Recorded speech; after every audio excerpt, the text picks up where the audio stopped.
Both of you incompetents need to vanish from the headquarters immediately. It's an urgent transfer. Apparently, they're understaffed over there and things are getting pretty bad. Chuck, the department head, sneered as he ordered the transfer. What the heck? This is just harassment in the form of an emergency demotion. But next to me, George, my junior colleague, didn't seem to mind. Working at the Dream headquarters was fulfilling, but Chick's harassment was unbearable. Day after day, only George and I were forced into pointless overtime.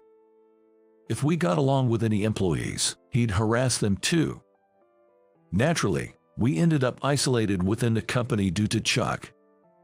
There were even times when we couldn't see company-wide emails, all thanks to Chuck's harassment. Our computers were the only ones set to trash internal emails automatically. I just couldn't deal with this anymore. Just when I was fed up with this ridiculous boss, comes this absurd emergency demotion. Goodbye, useless employees. It'll be refreshing not having you around, Chuck said with a sleazy smile as he saw us off. Yes, we'll do our best at the new location, George replied with a broad salesman's smile. Yeah, good riddance to him, and I'm glad to have a fresh start at a new place. In my heart, I was responding the same way to Chuck. My name is Joe. I've been working at this car manufacturer for 5 years. But now, I've been happily demoted. The reason was that I stood up for George, who was desperately enduring Chick's bullying. The moment I'd offended him, I too was branded as an incompetent employee and suffered Chick's harassment alongside George. But this demotion means a goodbye to Chuck, which feels refreshing. George and I were assigned to manage a small dealership in a remote town, but this place is dirtier than I expected. This area's been declining, and we hardly get any customers. That's what Dan, a longtime salesperson here, said. The previous manager apparently neglected the store's maintenance and was terrible at customer service. That was apparently because the previous manager lost motivation due to the lack of customers. Got it, so let's start with cleaning up the place. George, you start with the windows. Yes, boss. Are we starting right now? Notice something, act immediately. This is the secret to winning over customers. With a smile, I said this to a surprised Dan and we began cleaning. While cleaning, we decided to also quickly check the scattered documents and the condition of the cars on display. That's when I stumbled upon a little treasure. I decided to ask Dan about this find. Oh, that car, it doesn't run anymore, but a customer insisted we keep it since it was made by us. I see. What caught my eye was the first car ever sold by our company in the 1950s. Known as the number 1. It's a battered old car, but any retro car enthusiast would be thrilled to see it. Boss, it'd be fun to get this running again, wouldn't it? Indeed. Shall we try fixing it? But to fix it, the engine's ruined, right? Besides, we can't put our budget into a wrecked car like this. Don't worry about it. I'll handle the costs with my savings. Leave it to me. Believe it or not, I'm actually a certified auto mechanic. I'm quite the car enthusiast. Back when I was at the headquarters, I tried restoring vintage cars several times. Well then, first things first, let's search the internet for someone who has an engine. Worst case, we might have to build the parts from scratch. If it comes to that, we're out of our depth. No worries. When the time comes, we'll have some help. Yes, right. George grinned at my words. Help. Do you know someone else who's an expert on cars? Dan looked puzzled, and I smiled confidently. A few days later, we received a call from an unexpected person. I'm sorry to bother you, but is Joe there? What? CEO. Why are you calling our store? Dan was so surprised that he stood up with the receiver still in his hand. I just need to ask Joe something. Yes, I'll pass the phone to him. Dan quickly handed me the phone. I cheerfully accepted the call. Hello, Joe speaking. I never expected a call from you, Heath. I was surprised by that internet post. To think you're restoring our company's first car, but to find that its parts, even if just the exterior, still existed. Yes, it was quite a shock. The engine is preserved at the headquarters, but restoring it is nearly impossible without the blueprints or molds for the other parts. So, is the number one at your branch in good condition, aside from the engine?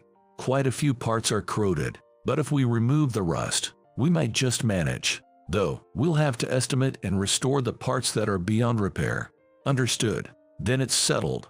We'll allocate a budget at the headquarters and restore that number one car. It was produced in limited numbers and we don't even have an original in our company. Thank you. I'll be waiting for the good news then. Don't worry, leave it to me. I hung up the phone after finishing the call with Keith, the CEO. Looks like our powerful ally is already making moves. Dan looked at me in surprise. Keith was the ally. Wait, Joe, who exactly is he? We're nothing special. Back at headquarters, we've worked on restoring vintage cars a few times. The CEO himself got involved in those projects. George said what I wanted to say. I get it now. You intentionally called for the restoration of that car on the internet to draw attention from headquarters. Exactly. There were more enthusiasts than I expected. We even made a bit of a buzz on social media. George proudly showed Dan the phone screen. It displayed many passionate responses from car enthusiasts wishing for the revival of the number one car. I want to see the number one car in action. Looking forward to its revival. Among the responses were offers like, I have a listed number one car in my barn. I can send details if you contact me. Even from our corporate PR department sent an enthusiastic message. Hi, this is Nina from PR. Can we feature this story? This will definitely get the Keith's attention. Dan smiled, impressed. But why did headquarters demote talented folks like George and Joe? It's a loss for our company to transfer people who can contribute so much. Well, there was someone at headquarters who held a grudge against Joe. We actually welcomed the demotion to get away from that guy. Really? Dan looked puzzled by our words. But Dan, can you contact the original owner of this number one car? We need to check with them before we start fixing it. Understood. I'll look into it. Also, if you have a list of customers, I'd like to review it. If things go well, we'll want to showcase this to them. Sure thing. Saying that, Dan brought over a thick bundle of documents. Seeing it, I was truly astonished. Isn't the customer information digitized? Or is this just a backup in case something happens? I'm sorry. This is our customer information. I'm not good with computers. That's a problem. My apologies. Then, let's hire an office assistant who's good with computers. Work with them to digitize these documents. And let's make it a rule to clean the office for 30 minutes every day. It won't happen overnight, but we'll get there bit by bit. Got it. I'll contact the job center right away about hiring an office assistant. Thus, we started working on digitizing information and cleaning the store, alongside the restoration of the number one car. A few days later, we welcomed a new team member. I'm Mia. Pleased to meet you. The office assistant we hired was a recent college graduate. She's quite a beauty. Affected by the recession, it seems she's had trouble finding a job. Now, she's returned to her hometown and is doing part-time work and helping out at home. It really gets you down. Even after graduating from college, finding a job is so tough these days. While voicing her complaints, she and Dan were busy entering customer information into the computer. You type really fast, Dan commented. She laughed and replied, well, you can write a thesis in college without being able to use a computer. Thanks to the arrival of this efficient young woman, the workplace suddenly seemed more vibrant. Within about 3 days, all the customer information was entered into the computer, making it easy to access any client's personal details. In her spare time, she even helped clean. and the once dirty store was now spotlessly clean. However, it's been a while since we've heard about the #1 car's engine from headquarters, George mused. Jer, it's been 2 weeks since Keith's call, I replied. Should we contact them to check?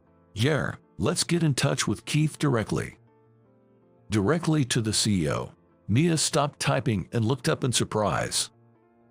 I suspect someone might be deliberately delaying our communications as a form of harassment.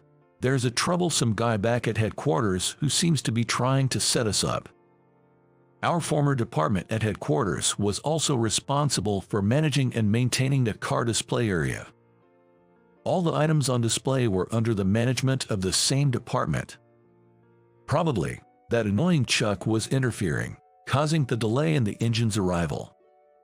But this project should have been authorized by Keith. We might need to give him a piece of our mind. George and I were calling it Keith. Joe, I haven't heard from you in a while. What's up? Sorry, Keith. The engine for the #1 car from our old department hasn't arrived yet.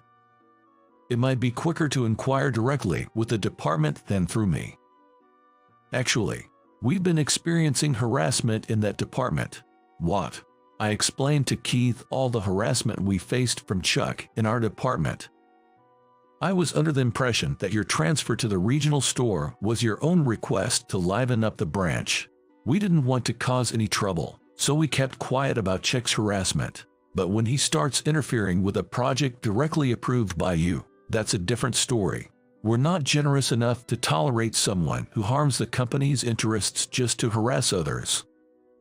Understood. I'll have a word with him personally. Is that all right with you? Thank you very much. I was eagerly responding to Keith. The fallout was as expected. Joe, what did you tell Keith? Why do I have to be demoted now? Chuck called in a rage. It seems my talk with Keith about Chuck's harassment led to the discovery of his mistreatment of other employees too. HR took action, and it seems Chuck was demoted as a result. No, what are you talking about, Chuck? I don't know anything about it. I had simply told Keith the whole truth. This was Chuck's own doing. It's none of my concern. Please, ask Keith to reconsider. Sorry, we're busy over here too. With that, I hung up on Chuck. In front of us, the #1 car with its engine installed was about to move. Dan was the driver. Go for it, Dan. Mia cheered him on. Dan waved at Mia through the windshield and slowly started a car. Wow, it's actually moving. Jer, seeing such a retro car in action is really moving. It was worth being transferred here. George and I laughed together. Tomorrow, we have planned a showcase event for the #1 car. We sent out DM to our customers for this. Retro car enthusiasts will surely be delighted. The PR department from headquarters will come for a DV interview. Keith also emailed that he's looking forward to it. It will be great publicity for our car and branch. Joe, I'm looking forward to tomorrow. Definitely, it was worth all the hard work. I embraced George in excitement. Joe and George, you guys are really close, huh? Is this what they call a bromance? It's not like that, I said laughingly to Mia's teasing comment, and she retorted with a slightly pouting face. No, Joe and George are too close. It makes me jealous just watching them.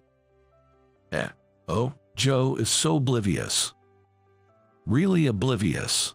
Mia and George grinned at me. What are you talking about? Come on, you're so clueless. Mia looked at me with a laugh. Little did I know, she would confess her feelings to me later. Since being transferred, I've been having more fun than ever. Everything turned out just fine in the end.